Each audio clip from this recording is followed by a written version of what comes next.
So we're going to observe Nick's chest. And we don't see any abnormal motion. I will tell you that people who have valvular heart disease and enlarged hearts, sometimes you'll really see abnormal motion. Those things that I called lifts or heaves, you can see them as well as feel them. But I don't see anything abnormal. The other things that you're observing in terms of cardiovascular exam are things like dyspnea. Does he look short of breath? No. Does he look uncomfortable? No. Does he have a little bit? Does he have his fist clasped in front of his sternum?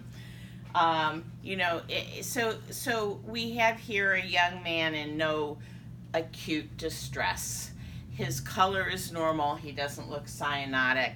So I have no big worries that I have to rush through this exam and engage in other interventions.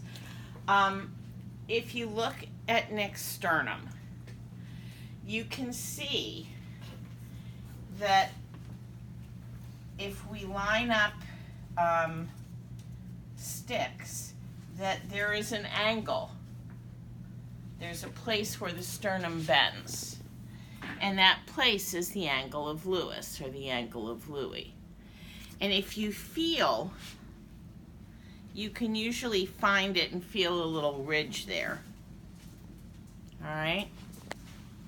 So that's going to be our landmark for this first exam that we're going to be doing, which is looking at his jugular venous pulsation and estimating jugular venous pressure.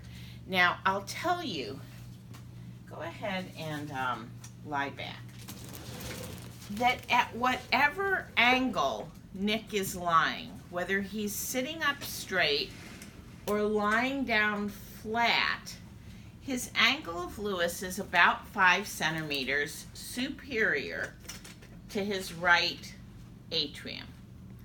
So just if you can kind of think about the geometry, whatever position he's in, we can move the angle of Lewis, but wherever he's lying, more or less, his angle of Lewis is about 4 to 5 centimeters above vertical to his right atrium, which means that if his jugular venous pulsation was parallel to the angle of Lewis, then his jugular venous pressure we would estimate to be about 4 or 5.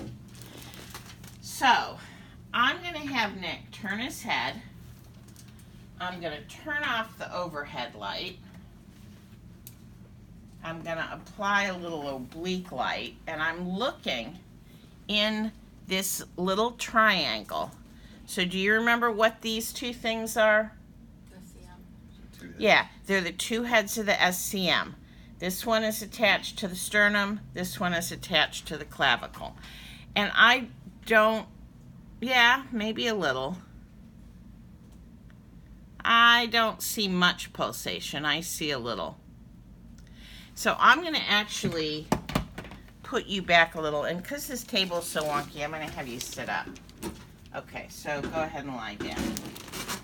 And now the table is probably a little closer to 30 degrees. And at 30 degrees, that little depression is just about a centimeter below his angle of Lewis based on my sticks. So does everybody see what I'm doing there? You can come in a little closer. Okay. Now, I'm going to take an oblique light.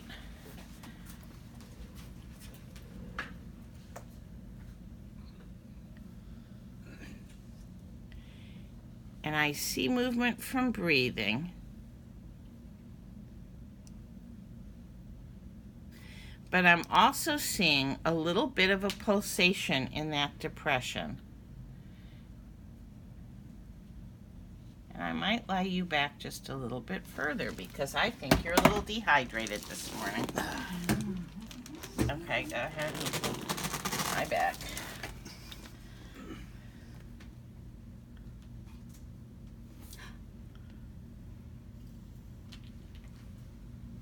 Okay. Now, what I want you guys to do is kind of make a line